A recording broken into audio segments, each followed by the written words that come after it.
As a senior naval analyst, I'm going to break down the tactical realities of the U.S. Navy's current operations in the Middle East under what's known as Project Freedom. We're going to look way beyond the headlines today. We'll analyze the actual force projection, the specific defensive capabilities being used, and the absolute massive logistical tail required to keep the world's most vital maritime choke point open. So, here's our roadmap for this briefing. We'll start with the global oil choke point, map out the escalating threats, review the Navy's defensive umbrella, break down the logistics of the standoff, and finally, end with the need for Allied support. All right, Section 1, the global oil choke point. Let's look at the strategic value of the Strait of Hormuz. Now, this number right here, this is everything. 20%. The Strait of Hormuz is an absolutely critical, highly narrow waterway that accounts for roughly 1/5 of all the global oil used by the entire world. That means if the strait closes, it doesn't just disrupt some distant market, it immediately spikes the cost of gas at your local pump and honestly drives up the price of almost everything you buy. We are talking about 1/5 of the planet's energy lifeline flowing through a single, highly contested geographical bottleneck. And as the US president pointed out with his quote, these aren't just empty cargo ships passing through. These are massive, incredibly slow-moving targets loaded with highly volatile, highly valuable cargo. Essentially, they are floating strategic assets. And because of that, they require intense, coordinated protection just to make it to the open ocean safely. Which brings us to Section 2, escalating threats in the Gulf and the breakdown of the ceasefire. Look at how fast things broke down just this week. This timeline tracks a really sudden tactical escalation.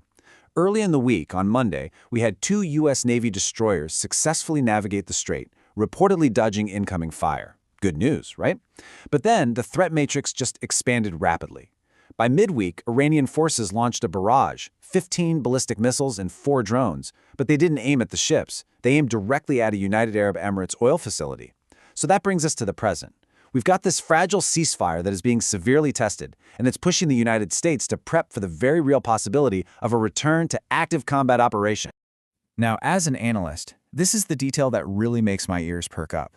The attackers are showing acute tactical awareness here. They didn't just pick a random oil facility out of a hat. They specifically struck the UAE pipeline infrastructure that was purpose-built to bypass the Strait of Hormuz entirely. This is a huge signal. It's a calculated effort to completely seal off the region's oil exports, not just harass the shipping lanes.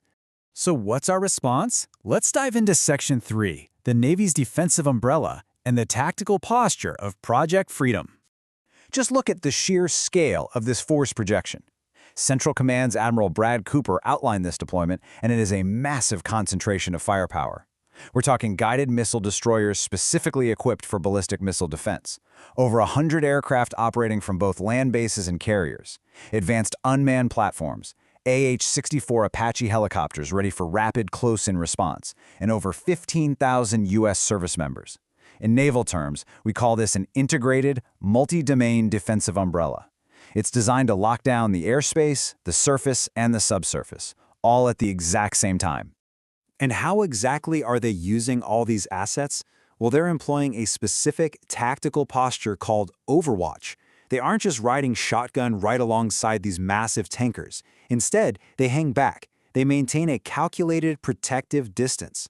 This spacing is absolutely crucial because it allows their advanced radar and tracking systems to identify threats early, giving them the vital seconds needed to shoot down incoming ballistic missiles or drones long before they can strike the merchant vessels. Framing this strategically, the administration is pairing this defensive umbrella with a doctrine of absolute deterrence. The commander-in-chief laid down a very stark red line, making it clear that any direct attack on U.S. vessels will be met with overwhelming force. And that strategy leans heavily on the fact that the U.S. military has an immense stockpile of high-grade munitions positioned at bases globally, ready to go if this devolves into open combat. Okay, moving to Section 4, logistics of the standoff. Let's look at the economics, the satellites, and the military buildup.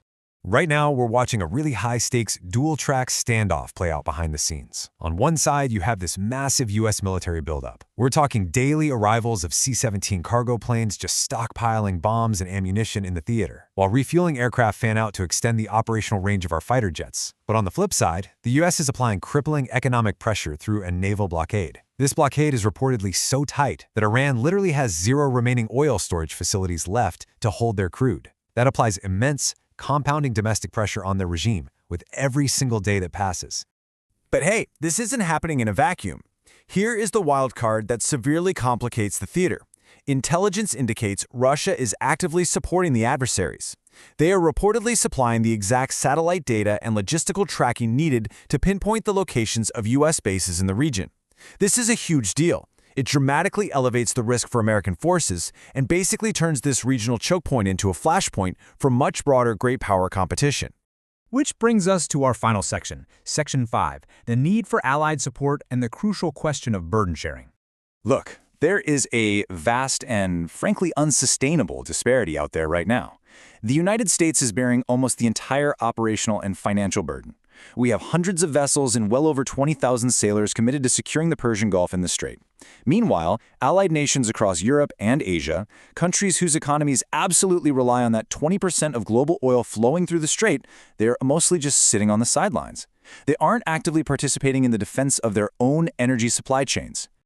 The U.S. administration is urgently calling on Europe and other global partners to step up and share this massive burden. And we are starting to see some minor shifts. For example, South Korea is currently reviewing its domestic laws to see if they can deploy assets and get more directly involved in protecting these waterways. But we have to be clear. Right now, these are just reviews. They aren't active deployments. So, as we wrap up this tactical explainer, this is the ultimate strategic question staring the international community right in the face.